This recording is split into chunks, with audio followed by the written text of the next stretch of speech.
Donc dans le cadre de notre rééducation, si on veut encore accroître le gain en mobilité au niveau de la cheville, on peut travailler un petit peu plus en analytique au niveau du pied. Donc on peut commencer ici, tiens, descends un petit peu vers moi, s'il te plaît. Voilà, impeccable. On peut commencer ici sur la tibio-tarsienne. Donc la main latérale vient saisir le calcanéum. La main interne par rapport au patient vient saisir ici en mettant le pouce sous la voûte plantaire. Le petit doigt va venir se placer au niveau du col de l'astragale, donc juste en dessous de la tibio-tarsienne, donc sur le col de l'astragale, saisir le pied. Et de cette façon-là, on va pouvoir travailler ici la flexion dorsale ainsi que la flexion plantaire. Donc là, on travaille vraiment sur la tibio-tarsienne. En baissant légèrement son petit doigt, donc dépasser le col de l'astragale, on va venir se placer sur l'interligne de Chopin. Petit repère possible, on prend le tubercule du naviculaire ici et derrière, au niveau du cuboïde, à l'arrière de la styloïde du 5e méta, on va tomber sur le cuboïde.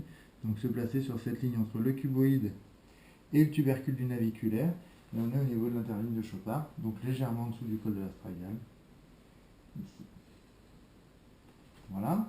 De cette façon-là, on va pouvoir, en amenant une flexion à 90 degrés, travailler directement sur la sous-os astragalienne dans un mouvement de prosupination. Aussi, de la même prise de main, puisque nos doigts sont placés sur la sous-os astragalienne, enfin sur l'interligne de Chopin, on va pouvoir travailler le glissement ici, avec un mouvement d'avant en arrière. La main externe fixe bien le talon, donc le calcanéum. Donc glissement ou torsion, deux mouvements possibles au niveau de l'interligne de Chopin. Une fois qu'on a fait ça, on peut travailler ça aussi sur le patient.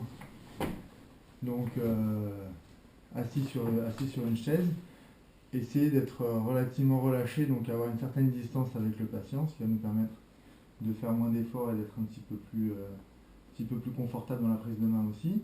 Donc venir se placer toujours pareil au niveau de l'interligne de Chopin sur la ligne naviculaire cuboïde. Donc on peut travailler de la même façon le glissement, la torsion. On peut travailler directement en analytique aussi dans la mobilisation du naviculaire, en repérant le tubercule du naviculaire.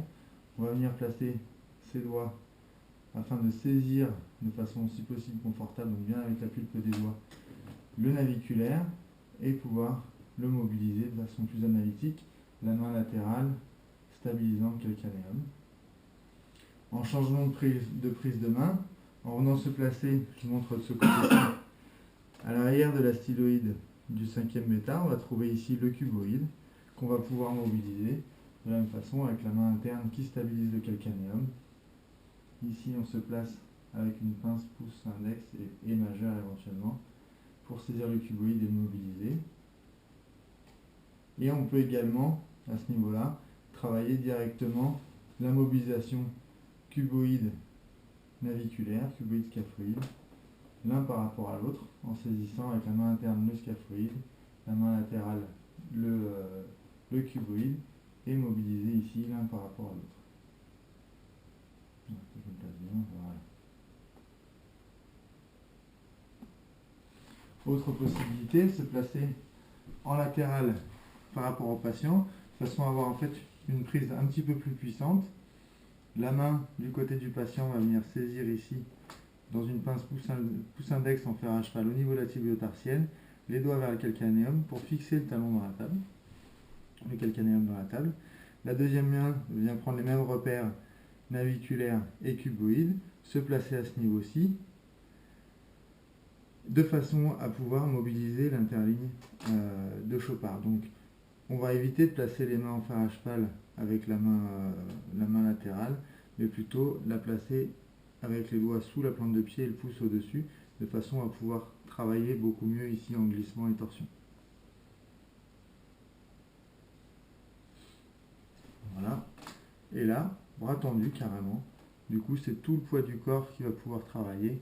On a quand même un petit peu plus de puissance. et on se fatigue moins. Donc le glissement au niveau de l'interligne de Chopard, également la torsion. On peut aussi travailler en analytique le naviculaire ici, toujours en repérant le tubercule du naviculaire, venir le saisir et le mobiliser. La main interne, elle continue à fixer le calcanéum dans la table, et la même chose sur le cuboïde en latéral. Donc repère, à l'arrière de la styloïde du 5, on va pouvoir trouver directement le cuboïde. Autre possibilité, le patient se met en ventral. Donc là, l'idée, ça serait de descendre la table au maximum. Nous, notre table ne se descend pas, donc je vais monter sur le tabouret pour avoir à peu près la même position comme si j'avais descendu la table.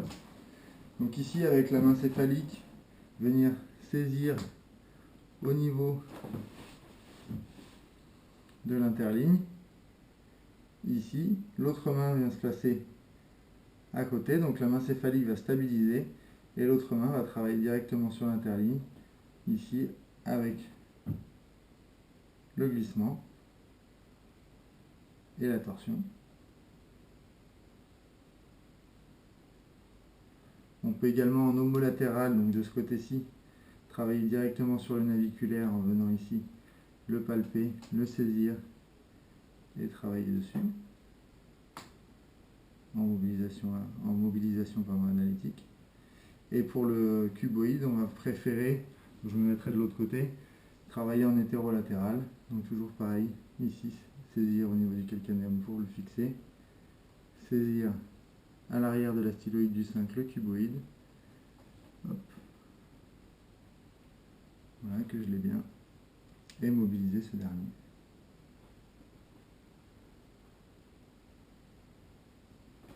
Voilà.